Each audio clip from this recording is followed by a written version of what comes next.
Yajibu ala kulli mukallafin, wajib bagi setiap mukallaf, min zakarin wa unsa, baik laki-laki maupun perempuan, walau minal awam, meskipun dari orang awam, wal abidi, budak, wal khodam, bantu. Wajib wujuban ainiyan, wajib secara aini, diwajib aini, secara sendiri-sendiri. Aini itu lawan daripada kifai. Jadi yang wajib aini itu taklifnya itu ditanggung oleh pribadi masing-masing. Jadi setiap pribadi itu bertanggung jawab. Beda dengan yang kifai.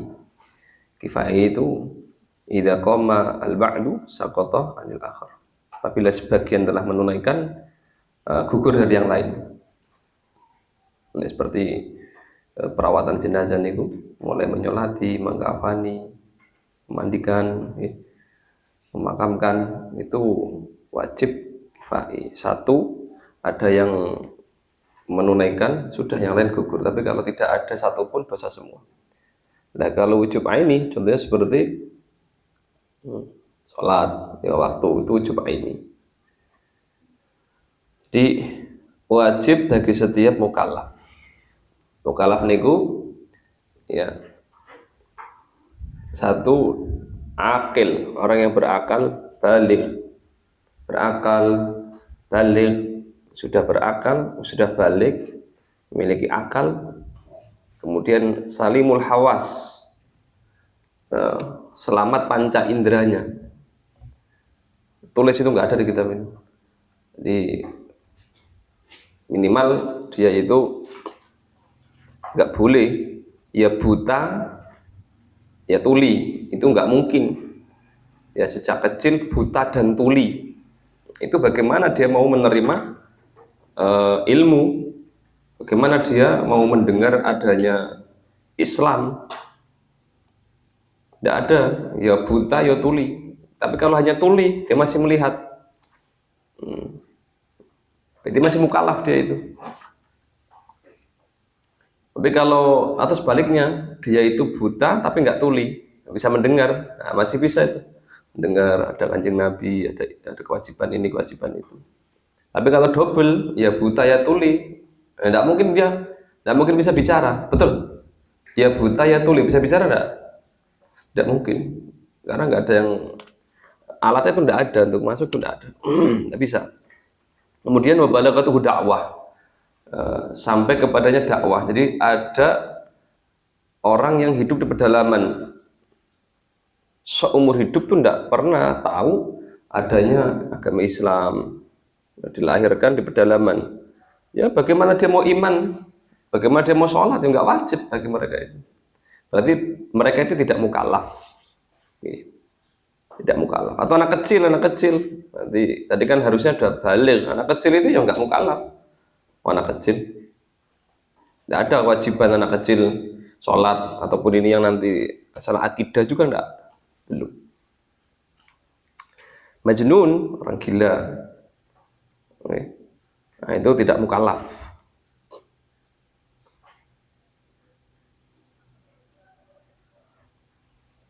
Wajib bagi setiap orang apa?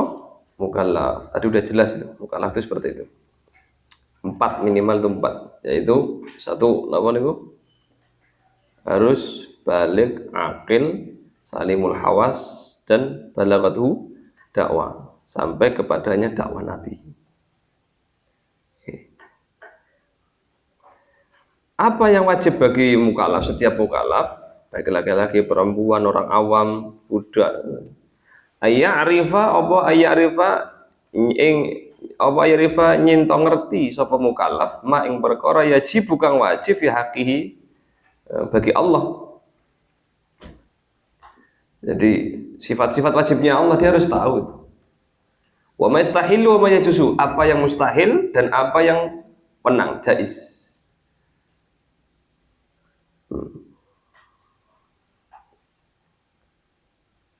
Oke, jadi di sini ada kata-kata apa nih? Wajib, kemudian apa? mustahil dan jaiz. Wajib itu mala yatasawwaru fil aqli adamuhu, mala yatasawwaru fil aqli adamuhu. Jadi memang harus ada, tertasawurkan. Itu hal wajib dalam teologi, dalam akidah itu. Tidak tertasawurkan di dalam akli adam, ketidakadaan. Mala yatasawwaru fil aqli adamuhu.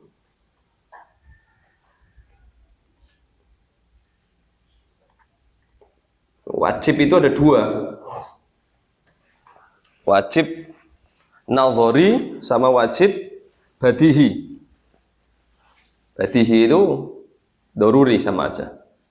Nazari itu sesuatu yang kamu dapatkan tanpa nazari itu yang harus ta'ammul, harus kamu mengerahkan pikiran. Contoh adanya Allah. Adanya Allah itu nazari itu. Kamu itu meyakini adanya Allah harus berpikir dulu itu. Itu. Karena kalau tiba-tiba ya tidak bisa lah, harus berpikir baru menemukan adanya apa? Allah. Itu.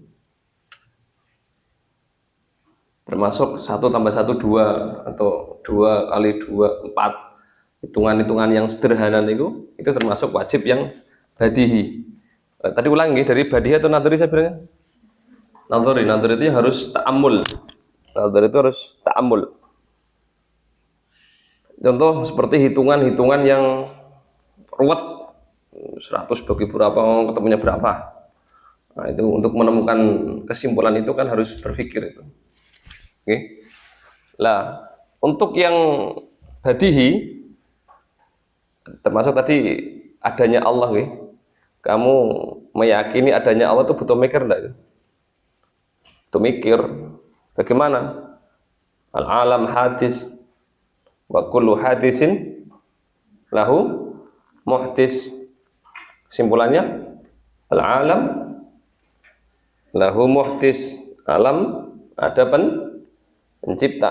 Nah, itu kan butuh merangkai yang namanya dalil. Ada muqaddimah ulah, muqaddimah tsaniyah, muqaddimah sughra, kubra, dan seterusnya. Nah, premis minor sama premis mayor atau muqaddimah sughra itu premis minor bahasa ilmiahnya itu. Oke, kemudian contoh yang badihi. Badihi itu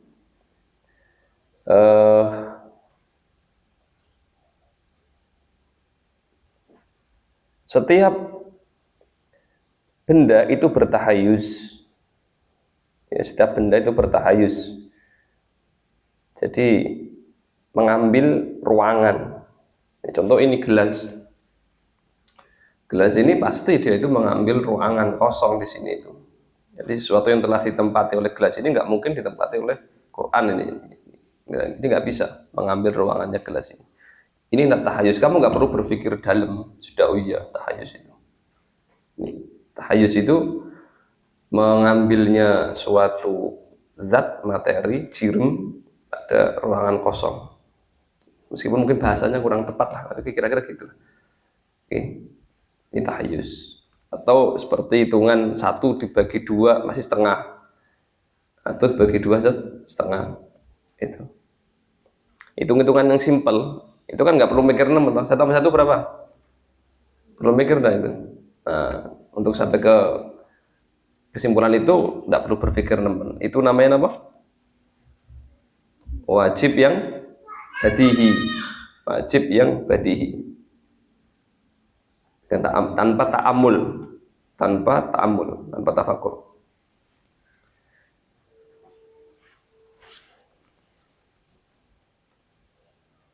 Kemudian yastahil, mustahil niku kemarin apa mustahil?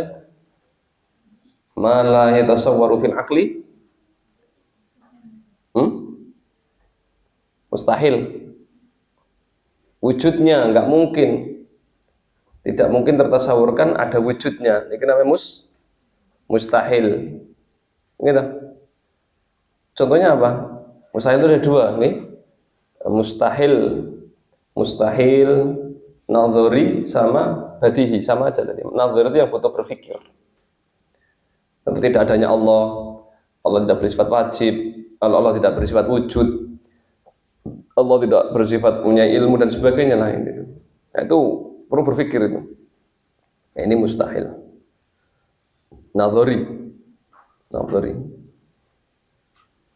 Kalau yang badihi, ya mustahil. Ini tidak bertahayus. Mustahil tidak bertahayus. Itu badihi. Badihi. Atau sesuatu yang besar itu mampu dilingkupi oleh sesuatu yang lebih kecil. Materi yang besar masuk ke dalam materi yang kecil. Nah, ini secara akal nggak akan diterima itu. Piye? Akan nggak akan diterima itu. Oke.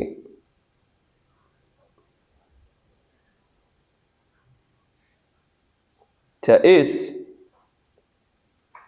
ini nanti juga terbagi nih. Ini juga terbagi. Jadi ini yang saya sampaikan itu adalah wajib akli, mustahil akli, dan jaiz akli. Nanti ada yang namanya adi. Ini kita pertama ini bahas hukum akal. Hukum akal. Jadi kalau kamu bikin bagan itu, hukum akal itu ada wajib, mustahil, sama jaiz. Itu hukum akal. Lah wajib itu masing-masing ini terbagi menjadi dua. Wajib itu ada dua. Nazari contohnya apa? Badihi contohnya apa? Yang mustahil ada dua. Oke. Sama nazari sama badihi itu. Nanti yang akli ada, yang adi ada sendiri. Hukum adat ada sendiri. Juga terbagi menjadi tiga itu namanya. Sama itu. Jadi hukum itu terbagi menjadi hukum akli, hukum adi, sama hukum wad'i. Ada sebagian menambahkan hukum syar'i. Itu. Sekarang jaiz itu apa? Ya bisa keduanya. Mungkin keduanya. Itu juga ada dua itu. Jaiz itu ada dua. Nazari sama badihi. Contoh jaiz nazari. Jaiz apa? Nazari itu bisa, tapi perlu kamu pikirkan.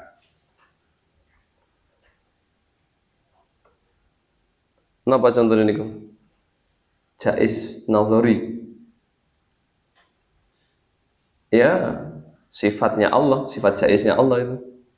Itu nazari itu, perlu kamu berpikir dulu itu. Kenapa sifat jaiznya Allah? Allah itu berhak untuk menghukum, memasukkan neraka atau menyiksa hambanya yang soleh, atau memasukkan ke dalam surga hambanya yang ahli maksiat. Itu kamu sampai ilmu itu, memahami itu, kan itu harus berpikir itu. Kamu nggak akan temukan tiba-tiba tuh. Beda kalau yang namanya jaiz itu bisa bergerak. Itu langsung badihi itu. Sesuatu itu pasti bisa ini bisa itu. Ya, nanti ini contoh yang ketiganya itu bisa dengan bergerak atau nggak bergerak. Contoh sesuatu itu ketika bergerak dia nggak diem. Ketika sesuatu itu kalau nggak bergerak dia diem. Benar kan? Jadi wajib kan? Kalau nggak bergerak pasti diem. Mustahil kalau ya bergerak ya diem. Jaiznya itu ya bisa bergerak nggak bisa diem. Itu. Jadi satu contoh itu bisa untuk ini. Atau bertahayus juga bisa. Contohnya banyak itu. Bisa banyak.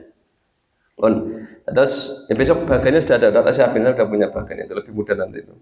Oke, jadi hukum itu terbagi menjadi berapa, kemudian macam-macamnya plus contohnya. Allah Ta'ala, jadi wajib kita mengetahui apa sifat-sifat wajib apa yang bagi Allah, dan sifat-sifat mustahil, dan sifat-sifat jaiznya. Apa aja itu sifat jaiznya Allah, mustahilnya Allah. Itu kita wajib mengetahui itu. Fa'lam annahu la ilaha illallah. Dari sinilah yang namanya ma'rifah. Fa'lam annahu la ilaha illallah. Harus mengetahui. Dari sini namanya ma'rifah. Fa'lam annahu la ilaha illallah. Wal ma'rifatu ta ma'rifat huwa idrakun jazimun. Ma'rifat atau ilmu itu idrakun, penemuan. Pemahaman jazimun yang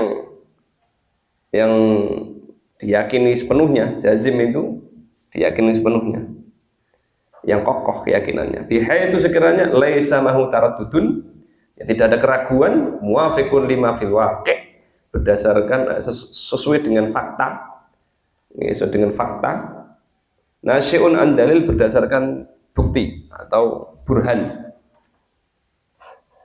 ya, ma'rifat atau napa niki, ilmu, itu sama aja. Idrak itu pemahaman, yang sesuatu yang sampai ke akalmu, tapi kamu yakini itu dengan tanpa keraguan, okay, dan sesuai dengan fakta. Ini namanya apa? Ma'rifah.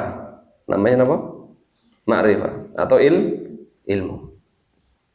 Lah, dikecualikan idrakun jazimun. Dari idrakun jazimun berarti idrak yang tidak jazim. Berarti ada ilmu yang sampai, pengetahuan yang sampai ke kita, tapi kita nggak yakini. Artinya jazim itu nggak 100%. Kalau jazim itu kan 100% nih. Sesuatu yang sampai ke kamu, ilmu, pemahaman, dan itu 100%. Ini tadi nih 100%, kemudian sesuai dengan fakta dan berdasarkan apa? Dalil. 3 poin nanti itu. Sekarang kita pengeluarannya dari sini apa aja itu? Takhrijnya apa aja itu? Pertama, idrakun jazimun. Ada berarti ada idrak yang tidak jazim. Iya. Contohnya apa? Dzon. Dzon itu tidak jazim. Dzon itu tidak jazim. Jadi kalau ilmu itu 100%. Ilmu itu harus 100%. Kurang dari 1 berarti bukan ilmu itu. Masuknya ke dzon, sangkaan, dugaan. Oke. Contoh, api itu panas enggak? Api panas, nggih? Nah, api itu panas. Pengetahuanmu kalau api itu panas, itu berapa persen? Nah, karena apa kamu dapatkan dari his, dari panca indera dengan peraba itu. Jadi ada pengetahuan, oh api itu panas. Itu berapa persen? 100%. Itu. Atau sekarang kamu melihat, namanya ini gelas ada airnya, ya. Dan ini pengetahuan kamu kalau gelas ini ada airnya berapa persen?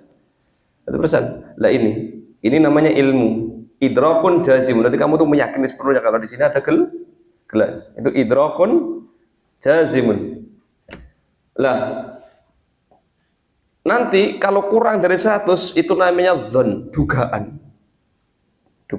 Jadi nisbatnya itu ma baina wahid wa khamsin ila tis'ah wa tis'in. Nisbatnya itu 51 sampai 99, itu nisbatnya itu. Jadi nggak boleh turun, nggak boleh lebih dari situ. Jadi antara 70, 80, aku yakin ini 80%. Berarti itu masih zon, dugaan, menduga. Okay. Ketika zon meningkat, wahamnya nurun. Zon itu sing rajih, sing kuat. Kalau waham itu yang nggak kuat. Yang kemarin saya contohkan itu gini. Ketika seseorang itu melihat dari kejauhan ada seekor hewan lah. Kemudian dia itu ragu, iki kucing apa boy, apakah ini kucing atau anjing? Kucing atau anjing? Dia itu menduga, ini kayaknya ini anjing. Karena bentuknya seperti ini. Tapi masih ada kemungkinan di dalam hatinya itu ini kucing. Jadi ketika dia nggak yakin sepenuhnya, nah ini bukan makrifat ini. Karena tidak meyakini sepenuhnya itu apa? Kucing, itu anjing. Kalau dia yakin, oh, ini anjing, jelas itu. Ini dari kejauhan, dia ragu, ada keraguan. Akhirnya dia menduga, ini kayaknya ini apaan? Anjing, dengan indikator-indikator tertentu. Tapi dia masih memiliki dugaan lain yang lebih rendah, lemah, yaitu kucing. Dia kan menduganya tidak apa? Kuat dugaannya itu anjing, tapi ada dugaan yang lemah, kucing. Lah, ketika zonnya ini 70% naik zon, anjing 70% di dalam hatinya ini, dalam otaknya itu 70% ini. Berarti kucingnya 30%, masih ada kemungkinan ini, tapi lemah yang ini. Kalau ini naik 80%, 80% ini anjing, berarti wahamnya berapa? 20. Dong kamu itu. Nah, itu nanti kamu praktekkan sama itu. Ya gitu. Paham gak? Ya itu penemu ilmu yang sampai ke kamu idroknya itu kayak gitu itu. Ini berapa persen? Saya yakin sepenuhnya. Oh yakin. Contoh dengan panca indera, sesuatu yang kamu dapati dengan panca indera itu harus kamu yakini itu. Oh ini ya benar ini air, ini bukan. Gitu. Tapi kalau ada keraguan, zon atau nama waham. Kalau kamu nggak bisa mentarjih, bimbang, tidak ada yang lebih diunggulkan, itu namanya syak. Kenapa? Syak, ragu. 50-50 nisbatnya itu. Oke. Anjingnya 50% kayaknya. Kemudian kucingnya juga 50%. Ini nggak ada yang lebih unggul. Ini ya bimbang antara keduanya ini. Tidak ada yang bisa ditarjih, diunggulkan. Nah, ini namanya apa? Syak. Nah, itu dikeluarkan dari idrokun jazimun, itu idrok yang seperti itu. Jadi nggak yakin sepenuhnya. Tidak yakin sepenuhnya. Jadi kalau ada keraguan, oh itu bukan ma'rifah. Jadi kamu itu wajib mengetahui Allah. Tidak boleh ada keraguan sedikit pun, karena idrakun jazimun. Jadi kamu itu yakinnya Allah itu 100%. Sedikit kurang, kafir. Satu aja ada keraguan, bisa nggak ada, ini kafir. Karena ranahnya ranah jazim, idrakun jazimun. Muwafiqun lima fil waqi', sesuai dengan fakta. Nah, dikecualikan dari sini apa? Keyakinannya orang Nasrani contohnya. Orang yang Nasrani itu meyakini Tuhan itu 3, Trinitas itu. Tuhan Bapa, dan Roh Kudus. Ya. Satu lagi apa? Tuhan ini karena 3 Trinitas itu. Nggak tahu saya itu. Tuhan Bapa, terus Roh Kudus, satunya lagi apa? Rembo. Nah mereka itu meyakini Tuhan itu ada 3 gitu. Oke, aku yakin. Oke lah kamu yakin, tapi sesuai dengan fakta enggak? Oh ternyata tidak sesuai dengan fakta. Tidak sesuai dengan fakta. Faktanya itu enggak kayak gitu. Faktanya Tuhan itu 1. Nah, ini berarti juga bukan termasuk ma'rifat. Nah, tidak dikategorikan ma'rifat. Nasyun an dalil ini dikecualikan dari apa? Hanya ikut-ikut tok. Jadi kamu yakin adanya Allah, yakin. Itu 100% yakin, oke. Cocok dengan berapa? 1, cocok. Oh ndek, aku malu-malu, kiai aku ngomong aku, bapakku seperti itu. Waduh, nah, itu enggak nasyun dalil itu, kamu kok taklid itu namanya. Jadi, masalah ketauhidan itu jangan ikut-ikut. Kamu harus gali sendiri sampai kamu meyakini sepenuhnya dengan sepenuh hati. Akal kamu tunduk, hati kamu tunduk. Itu. Jadi kamu harus menggali pikiranmu, gunakan nalarmu untuk menemukan eksistensi Tuhan. Itu awal dulu itu. Jadi kamu jangan cuma ikut-ikut tok. Ikut-ikut tok bahaya.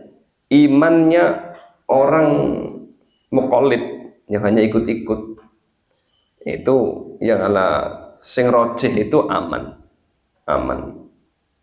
Ini tidak masalah. Itu pun selama yang diikuti mukolatnya, sekiranya mukolat itu nggak berubah, dia nggak berubah. Sekiranya mukolat berubah, mukolitnya nggak berubah. Tapi kalau mukolatnya berubah, mukolitnya ikut berubah, ini tidak sah. Mukolat yang diikuti Allah, mau Islam, dia pindah jadi Kristen, melu, ini nggak sah ini, imam tardid ini. Nggak diterima iman seperti ini. Jadi kapan diterima? Satu, ketika mukolatnya berubah, yang diikuti berubah, mukolitnya yang ikuti nggak ikut pindah, nggak ikut berubah. Satu. Kedua, diterima emang imannya mukolit, iman antaklidin itu diterima. Nah, tapi dia ketika mempunyai ahliyatun nazar, kemampuan untuk berpikir, untuk menggali dalil, dia kok tidak mau menggali dalil, dosa dia itu. Senajan imannya sah, yasihu imanu taklid sah. Oke. Tapi kalau dia memiliki kemampuan untuk menggali dalil dengan nalarnya, dia dosa. Kenapa? Dia itu tidak mau mengerahkan pikiran untuk mikir ke situ. Lah uteknya kayak dialih Gusti Allah gue mikir apa? Jadi kamu itu dikasih Allah itu akal. Ini untuk beribadah. Di antara ibadah yang paling jos itu dengan tauhid itu. Malah dia itu diunggur ke uteknya malah gue mikir lian itu. Piye ngono kuwi? Paham nggih? Makanya di antara ibadah yang luar biasa ini adalah tafakkur. Bahkan tafakkur sa'ah ka ibadah di sana.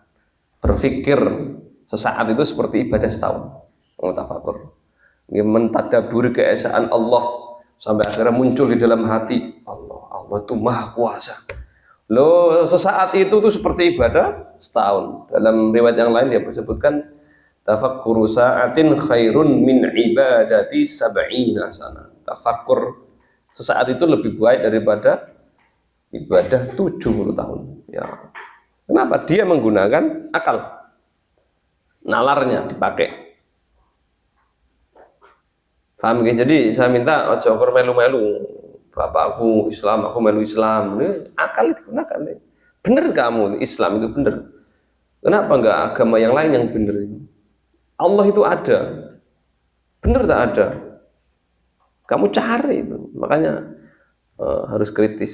Tapi harus punya guru, ojo takut-takut kemudian kamu itu tersesat di dalam kebimbangan. Jadi awal orang itu mau benar-benar paham, benar-benar mengenal Tuhannya itu dia harus di antara kata Imam Ghazali itu harus melalui tahap hayrah, kebingungan. Nah, ini orang mau berpikir. Jadi kalau kamu nggak pernah bingung, ini bener tak? Bener tak? Yo, akalnya nggak digunakan nanti kamu. Tapi harus kamu itu nanti ketika mulai bingung harus ketemu guru. Ini gimana? Saya mengalami keraguan. Diterusin aja nanti, cukup mandek. Dulu saya awal mondok itu mempertanyakan banyak hal. Temenan tak ono. Saya butuh bukti lah. Saya itu mengimani kok. Allah itu siapa? Kenapa kok namanya Allah? Itu lucu banget saya mondok itu. Kenapa kok namanya Allah? Kok enggak nama yang lain? Terus ada nama Nabi Muhammad. Muhammad bener tak ini? Atau cuma dongeng? Itu tak tanyain semua itu. Masa sih Quran ini bener tak? Bagaimana bisa sih sampai di tangan saya itu kok bener ini? Kok saya harus percaya itu? Apa itu? Pikir apa itu? Kenapa saya harus percaya? Kok orang bohong? Paham ya? Kok bagaimana bisa ini ribuan tahun sampai tangan saya kok ngene iki ya ora diowahi apa ditambah itu pikir kabeh 3 wulan wis kok klenger. Untung orang guyu dhewe mbiyen guyu dhewe gendeng edian pikir kabeh. Sampai saya berpikir ini ning dunya kan ngopo iki? Ndak iya ta. Kamu nggak pernah berpikir ta? Ada kan di alam lain ada. Apakah dunia ini yang dimaksud dunia ini cuma ini? Ataukah ini namanya apa ya? Ada kan? Ada itu cara berpikir itu. Jadi Quran itu ini turun ke umat manusia itu cuma di bumi atau di planet yang lain? Kamu nggak pernah berpikir? Mungkin nggak di planet yang lain itu ada umat manusia? Pernah ada yang ngajar di sini sampai seperti itu? Oke. Apakah itu cuma di sini? Di bumi ataukah di planet yang lain? Planet itu banyak planet itu. Kenapa kok cuma bumi? Yang disebut bumi. Bumi itu bumi ini atau bumi yang lain? Wah ya, dia pikir gue dasar kelenteng sih. Oh, ini gemblung yudi. Tapi ngalakuin hal itu, ya boleh mikir untuk teman-teman. Kalau otaknya emang nggak mau berpikir, dia cuma mikir teman-teman itu melu wae. Jadi ini orang-orang yang mau menggali dan dia itu mau membaca. Dia kurang mikir, agak lemonco, nggak ada penyelesaiannya. Kamu harus membaca, menyimak. Menurut saya itu turun HP sampai malam itu. Wah itu orang wah gue lagi disimak oleh pemikiran yang ini. Ya Allah, otak manusia itu luar biasa. Kalau main HP itu saya menyarankan itu jangan TikTok, tapi cenderung ke YouTube. YouTube itu kan ada podcast, ada apa itu bisa kamu itu belajar dari situ itu. Kalau misalnya TikTok, Instagram kan ana faedahnya. Unfaedah bener itu. Dan otak manusia itu nggak akan bisa menyaring segitu cepat scroll itu nggak itu manfaat belas. Aku seneng habis waktu. Tapi kalau kamu YouTube itu seperti ngaji ini kan, dalam YouTube. Simak, tulis, persis kayak. Tapi kalau scroll YouTube, Instagram atau TikTok itu apa? Ada dapat apa-apa karena itu terlalu cepat. Otaknya kita nggak mampu di situ. Dan rata-rata Indonesia itu termasuk pengguna media yang paling tinggi di dunia loh. Sehari rata-rata 8 jam. Masyarakat Indonesia itu menggunakan interaksi dengan media sosial itu sehari 8 jam. Bisa dibayangkan? Seperti umur. Itu kalau kita nggak dapat manfaat sama sekali, ya mana-mana itu manfaat. Makanya kalau ke Bali ya dimanfaatkan media sosial. Gue belajar, luas ilmu itu luas. Tahu siapa sih ngomong, dia pakar atau bukan itu dulu. Kamu investigasi dulu, takoni golatiset itu bisa nanti. Banyak pak sekarang pakar teologi, pakar akidah itu banyak. Alumni Mesir banyak. Jadi belajar dengan siapapun kalau memang dia itu ahlinya ya nggak apa-apa. Oke aja. Pun itu namanya apa tadi? Makrifat. Nah nanti apa hukum makrifat itu? Ya itu wajib. Kalau yang tamat adalah apa? Wajib. Kamu itu harus memiliki keyakinan di situ. Wa yajibu syara'an ala man dzukira wujuban ainiyan ma'rifatu kulli aqidatin bi daliliha al-ijmali. Wa yajibu dan wajib syar'an cara syara' ala man dzukira bagi orang yang disebut tadi yaitu semua mukallaf itu wujuban ainiyan secara wajib aini apa ma'rifatu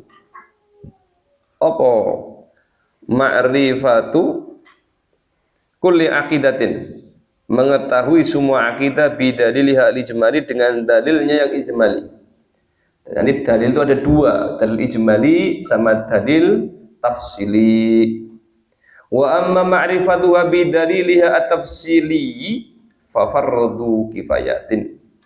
Adapun mengetahui akidah wa amma ma'rifatuha lan ana dene utawi mengetahui mangertosi akidah bidalil kelawan dalil akidah at-tafsili kang bangsa tafsili fa iku fa fardu kifayatin fardu kifayah nggih.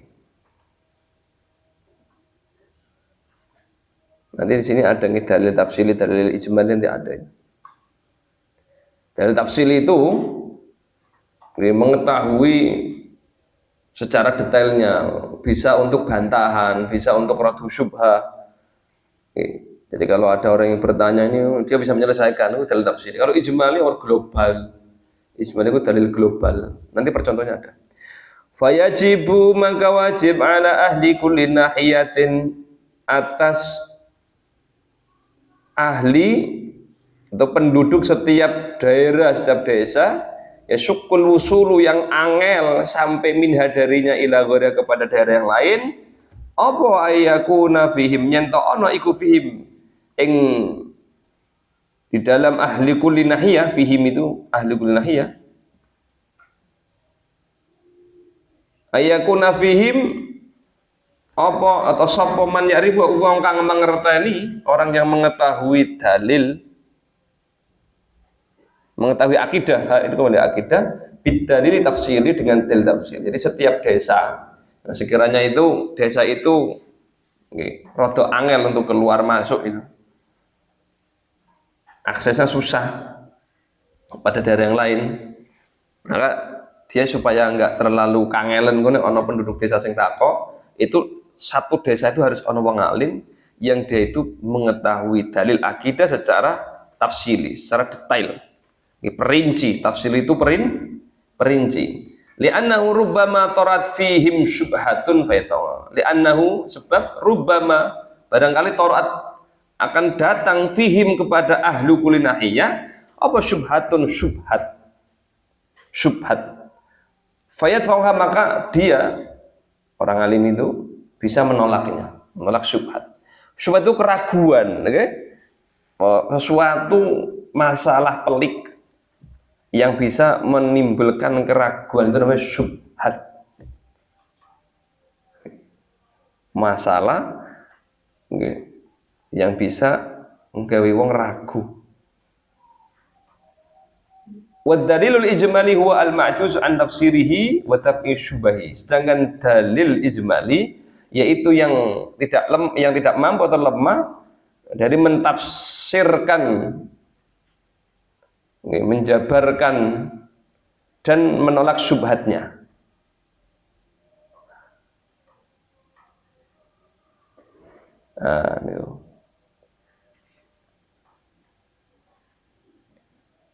Jadi intinya setiap desa itu harus ada wong alim siji. Mbok ono nanti orang ateis atau orang apa gue jenenge misionaris ya, orientalis itu orang yang dia itu sebenarnya orang munafik, dia bukan orang Islam, tapi dia itu mempelajari Islam dan tujuannya untuk menghancurkan Islam dari dalam. Itu namanya orientalis. Dia bisa hafal Quran, bisa hafal ribuan hadis, mempelajari Islam. Sebagian itu malah lebih pintar ketimbang kita, lebih paham sekali sejarahnya. Ini orientalis, tapi tujuannya itu menghancurkan Islam dari dalam. Kalau misionaris itu gerakan untuk gerakan kristenisasi, itu misionaris. Nah, ini yang bahaya itu kalau misionaris itu kan jelas. Kalau orientalis itu yang repot, kayaknya gue peci pinter bisa ngomong agama, tapi tujuannya itu ya itu untuk menimbulkan keraguan, membelokkan sejarah dari dalam, itu misionaris itu. Orientalis. Fa idza qila laka, apabila engkau ditanya ngoten, mad dalilu ala wujudihi ta'ala, apa dalil atas adanya Allah? Fakulta, dan engkau mengatakan al-alam, ya alam ini. Di Allah ono. Ini buktine. Dari ki alam ini. Alam itu apa? Kullu syai'in atau kullu ma Allah. Segala sesuatu selain Allah. Apapun itu selain Allah itu disebut alam. Walam ta'rif jihadat dilalah, dan engkau tidak mengetahui jihad dilalahnya. Hal hiya hudusuhu au imkanu. Apakah itu hudusnya, hudusul alam, atau imkanu, atau keduanya. Jadi ya, ini jihad itu ada dua. Jadi alam itu bisa menjadi bukti akan adanya Allah, itu satu dengan jihad hudus.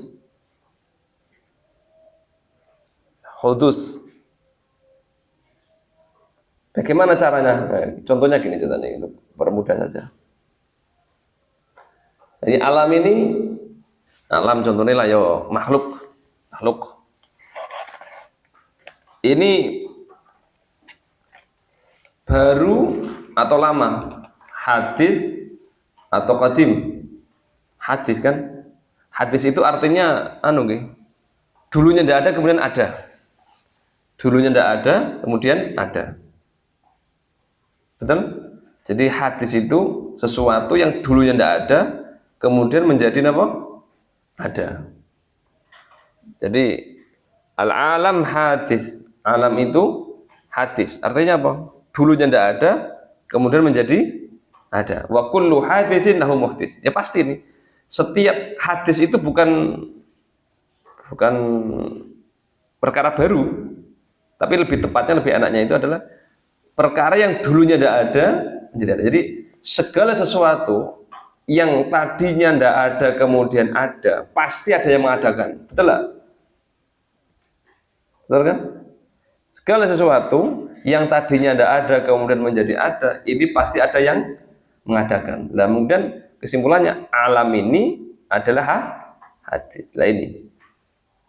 Nah, alam ini hadis berarti kesimpulannya alam ada yang menciptakan. Nah, yang menciptakan itu di dalam Quran itu Allah Subhanahu wa ta'ala. Jadi kesimpulannya alam itu ada yang menciptakan. Yang menciptakan itu dalam agama Islam namanya Allah Subhanahu wa Ta'ala. Paham nih gini?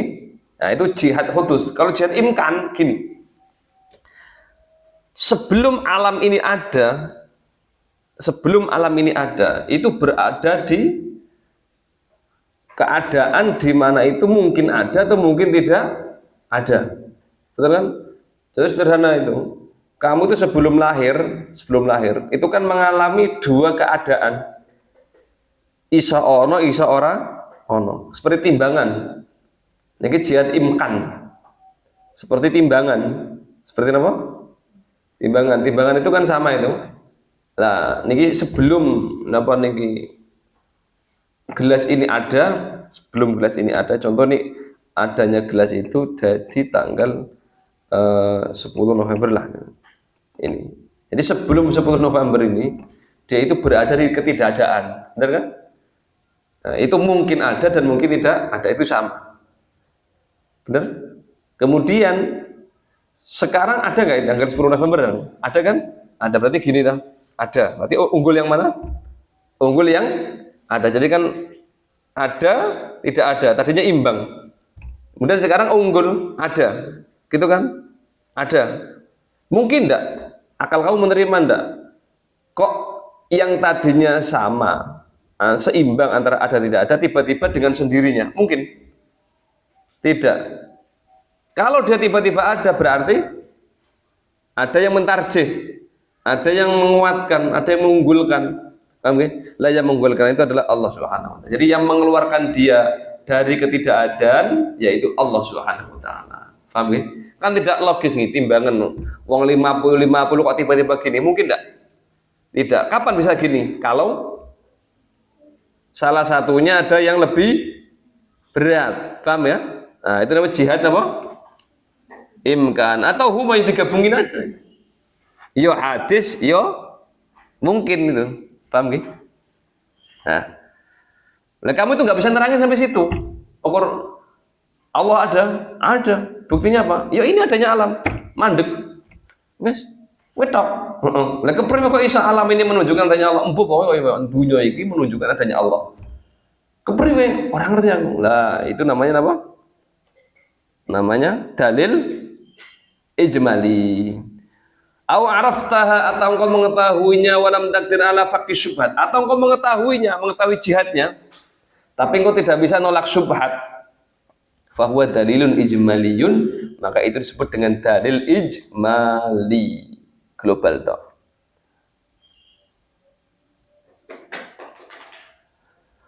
Wa amma idza arafta jihad dilalah, adapun ketika engkau mengetahui jihad dilalah wa qadarta ala raddi syubhat, dan engkau mampu untuk menolak syubhat, wa dalilun tafsirun, maka itu disebut dengan dalil tafsili. Disebut dengan dalil apa?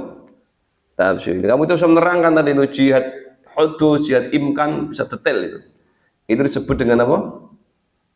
Dalil tafsili. Kama idza qila laka, seperti apabila engkau ditanya mad dalil ala wujuhihi ta'ala, apa dalil atas adanya Allah? Taqul, kemudian kau menjawab al alam, ya alam. Wa qadarta ala taswiri hada dalil, dan engkau mampu untuk menggambarkan dalil ini. Wa arafta jihad dilala fihi, dan engkau mengetahui jihadnya, arah pendalilannya. Wa qadarta ala faqih syubhi, dan engkau mampu untuk menolak membuka syubhatnya. Wayaku titik situ, bon, titik. Wayakumu muqama ma'rifatihi al-aqaida bidalil, apa ngono kuwi? Ma'rifatu bil kasfi. Wayakumu, lan menempati, menduduki posisi ing muqama ma'rifati, panggonan derajat ma'rifat dia akidah, ing akidah aqaidah di maf'ul, al aqaidah ing maf'ul bidalil, dengan dalil apa? Ma'rifatu bil kasfi, mengetahui dengan kasf. Jadi ada orang itu ya, karena dia itu wali kekasihnya Allah, itu nek nerang ini nggak bisa nerang dalil adanya Allah, jihad hudus, imkan atau keduanya, tidak mampu. Tapi dia itu sudah kasf itu. dibuka mata hatinya sampai melihat benar dalil, paham benar saya. Tanpa bisa menggunakan kata-kata, tapi dia itu mengetahui adanya Allah dengan ilmu yang Allah berikan secara langsung tanpa mempelajari ilmu seperti ini, itu juga sama, itu dikatakan setara itu bil kasfi. Paham gitu? Itu. Jadi ada orang-orang yang wali itu kadang-kadang merasa maca kitab, tapi karena dia disingkap tirainya, penghalangnya, hijabnya, akhirnya ya pada-pada pinter, ya pada-pada ngerti maring Gusti Allah, meskipun tidak menggunakan akalnya, tapi langsung diberi ilmu di dalam hati. Jadi itu jangan diingkari, ada seperti itu. Allah Ta'ala alam. Nah, di sini ada pertanyaan betul tentang akidah. Nah, silakan kalian berpikir, gunakan akal kamu, keraguan-keraguan